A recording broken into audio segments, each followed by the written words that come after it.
The first thing I thought, immediately you hear the word game and you think that what we do is not very fun. Obviously, I love being a nurse. I've been doing it a long time, but I didn't really understand how a game could really make an impact in treating patients and treating families.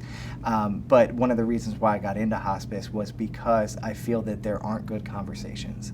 And that's what really intrigued me, because I knew that somebody was doing something to improve the communication. I felt that especially the doctors to the patients and the families needed the most work. So by the time they got to us, there was always conflicting information, and we saw a lot of families in crises. And I feel that we're pretty good at having those conversations, but what if we could intervene before it got to us? And that's what really got me interested in the game. When I first heard about the game, I was a little bit nervous because of the type of questions that I heard we would be asking. And I know how uncomfortable it is for patients and families and clinical people to talk about those type of things. And then I thought about my family, and it's very hard to talk about those things. Everybody kind of says they're afraid to cry, they were afraid to say the wrong thing, despite the instructions saying there's no wrong answer though too. It was something new. I was a little afraid to open up because people didn't know me, and people like Jake and Kim had worked together for years, but nobody knew a lot about me. And here, before they even knew what I liked to eat or what kind of car I drove, I'm telling them intimate feelings about me. So I was a little bit hesitant at first, but I think the questions are written in a way where it creates a very safe environment, and it allows people to open up. And once you hear other people sharing these intimate details, it makes it a lot easier for you. We all got to know each other a lot better, really quick. Just doing a couple questions the first time we played. I think we got to question 6 maybe the first time, and we learned a lot about each other. It was very comfortable.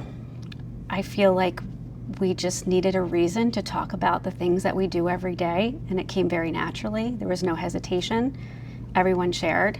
I think the fact that you can change your answers made it a lot easier also. We had fun. We had fun playing for the first time. We all did it together. And I think we were all nervous at first. My mom passed away last year, and I found out that she had never talked about end-of-life scenarios with my dad. She was a full code until the day before she died.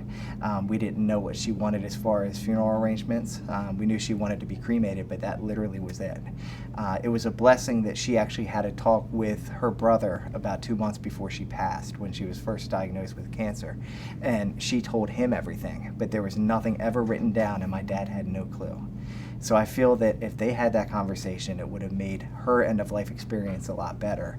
And that's the reason why I think the game helps our families now. What I appreciate about the game for what we do, and we talked about it earlier, is that it is a game, so it breaks the ice. There's no wrong answer. We can change the answers.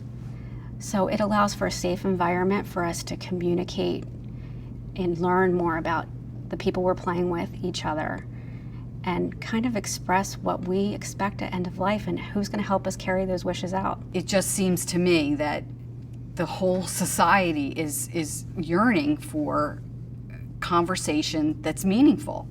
And this is a tool that helps strangers, people that don't even know each other, connect very quickly. I don't know the history of this unit, but I've heard stories about a lot of different silos and people fighting against each other, and a lot of disconnect between the different disciplines. And when you pull everybody together and they play this game and you open up your heart and you show that you're vulnerable, I think it really humanizes everybody and understands that we're all here for the same reason, and that's to take care of our patients. And I've seen nurses that I've had difficulty with in interactions who, when we play it, they become different people. And I think they say, oh, well, Dan's willing to come to my level and share his life. Maybe he's not that bad of a guy, you know? Or the nursing staff will play with the liaisons. And again, it's like the labels are gone. At that point, they're all just human beings, and they're at their naked, most vulnerable state at that point. And I think that really helps to foster relationships and break down the barriers.